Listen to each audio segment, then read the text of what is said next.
Halo semuanya. Pada video kali ini, kita akan membahas tentang pajak penghasilan badan. Materi ini penting untuk dipahami karena hampir seluruh badan usaha di Indonesia memiliki kewajiban perpajakan. Mari kita mulai. Pajak penghasilan badan adalah pajak yang dikenakan atas penghasilan atau laba bersih yang diperoleh badan usaha dalam 1 tahun pajak. Yang dimaksud penghasilan di sini adalah setiap tambahan kemampuan ekonomis yang diterima perusahaan, baik berasal dari dalam negeri maupun luar negeri. Tambahan kemampuan ekonomis tersebut dapat digunakan untuk konsumsi, investasi, maupun menambah kekayaan perusahaan. Dengan kata lain, ketika perusahaan memperoleh keuntungan atau pendapatan, maka terdapat kewajiban perpajakan yang harus dipenuhi kepada negara. Jenis pajak penghasilan badan. Berdasarkan sifatnya, pajak penghasilan badan dibagi menjadi dua jenis, yaitu pajak penghasilan badan final dan pajak penghasilan badan tidak final. Pertama, pajak penghasilan badan final. Pajak penghasilan badan final adalah pajak penghasilan yang sifatnya langsung selesai atau final ketika dipotong atau dibayar. Artinya, pajak tersebut tidak diperhitungkan lagi pada akhir tahun pajak. Beberapa ciri pajak penghasilan badan final antara lain pajak penghasilan badan yang telah dibayar tidak dapat dikreditkan. Biaya yang berkaitan dengan penghasilan final juga tidak dapat dijadikan pengurang pajak. Selain itu, penghasilan final tidak digabungkan dalam perhitungan pajak tahunan, melainkan hanya dilaporkan saja. Contoh penghasilan yang dikenai pajak penghasilan badan final antara lain bunga deposito, hadiah undian, transaksi saham, usaha jasa konstruksi, persewaan tanah dan bangunan, serta penghasilan UMKM dengan ketentuan tertentu. Kedua, pajak penghasilan badan tidak final. Berbeda dengan pajak penghasilan badan final, pajak penghasilan badan tidak final belum dianggap lunas ketika penghasilan diterima. Pajak baru dianggap selesai setelah dilakukan perhitungan dan pelaporan dalam surat pemberitahuan tahunan atau SPT tahunan. Ciri-ciri pajak penghasilan badan tidak final antara lain. Pajak dihitung secara menyeluruh dalam 1 tahun pajak, berdasarkan penghasilan bruto, dan wajib dilaporkan dalam SPT tahunan. Jadi, sistem ini menekankan perhitungan pajak secara komprehensif di akhir tahun. Subjek pajak badan. Selanjutnya, kita membahas subjek pajak penghasilan badan. Subjek pajak badan adalah setiap badan usaha yang memiliki kewajiban membayar pajak kepada negara. Subjek pajak badan dibedakan menjadi dua. Pertama, subjek pajak dalam negeri, yaitu badan usaha yang didirikan atau berkedudukan di Indonesia dan menerima penghasilan di Indonesia. Contohnya seperti perseroan terbatas, badan usaha milik negara dan badan usaha milik daerah, firma, koperasi, yayasan, hingga dana pensiun. Kedua, subjek pajak luar negeri, yaitu badan yang tidak didirikan di Indonesia tetapi menjalankan usaha atau memperoleh penghasilan dari Indonesia. Biasanya dilakukan melalui bentuk usaha tetap. Objek pajak penghasilan badan.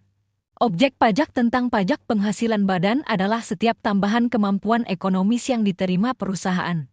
Prinsipnya sama seperti pajak orang pribadi, yaitu semua tambahan kemampuan ekonomis pada dasarnya merupakan objek pajak. Untuk wajib pajak badan dalam negeri, berlaku prinsip worldwide income. Artinya, penghasilan yang dikenakan pajak mencakup penghasilan dari dalam maupun luar negeri. Objek pajak badan dapat berasal dari kegiatan usaha maupun bukan kegiatan usaha.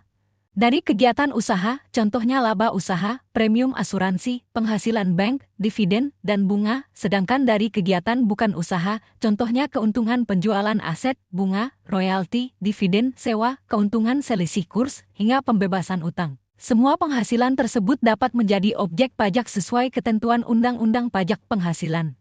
Penghasilan kena pajak badan. Dalam menghitung tentang pajak penghasilan badan, terdapat komponen penting yang disebut penghasilan kena pajak atau PKP. PKP adalah penghasilan bersih perusahaan setelah dikurangi kompensasi kerugian fiskal. Rumus sederhananya adalah penghasilan kena pajak sama dengan laba bersih dikurangi kompensasi kerugian fiskal. Setelah memperoleh nilai PKP, maka pajak dihitung menggunakan tarif yang berlaku. Untuk perusahaan umum, tarif pajak penghasilan badan adalah 22%.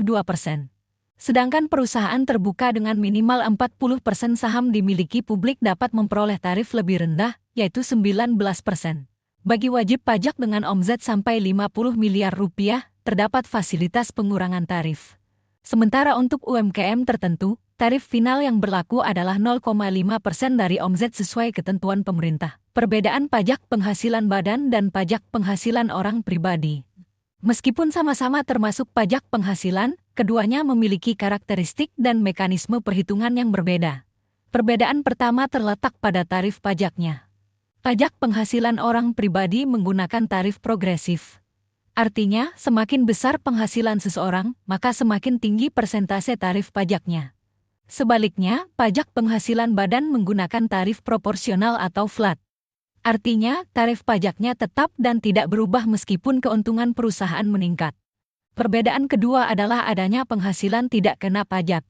Pada pajak penghasilan orang pribadi, terdapat fasilitas PTKP yang berfungsi mengurangi penghasilan sebelum dikenakan pajak.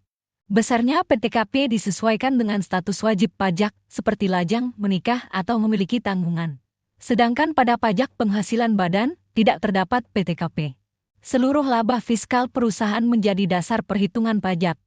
Perbedaan berikutnya terdapat pada basis pengenaan pajak. Pada pajak penghasilan orang pribadi, pajak dihitung dari penghasilan neto setelah dikurangi PTKP. Sedangkan pada pajak penghasilan badan, dasar pengenaannya adalah laba fiskal perusahaan. Laba fiskal diperoleh setelah dilakukan penyesuaian fiskal terhadap laporan keuangan komersial. Kemudian dari sisi kompleksitas, pajak penghasilan orang pribadi umumnya memiliki tingkat kompleksitas sedang karena transaksi dan perhitungannya relatif lebih sederhana. Sementara itu, pajak penghasilan badan memiliki kompleksitas yang lebih tinggi. Hal ini karena perusahaan harus melakukan pencatatan akuntansi, koreksi fiskal, penghitungan biaya yang dapat dan tidak dapat dikurangkan, hingga pelaporan pajak yang lebih detail. Sebagai penutup, pemahaman mengenai pajak penghasilan badan sangat penting bagi setiap pelaku usaha.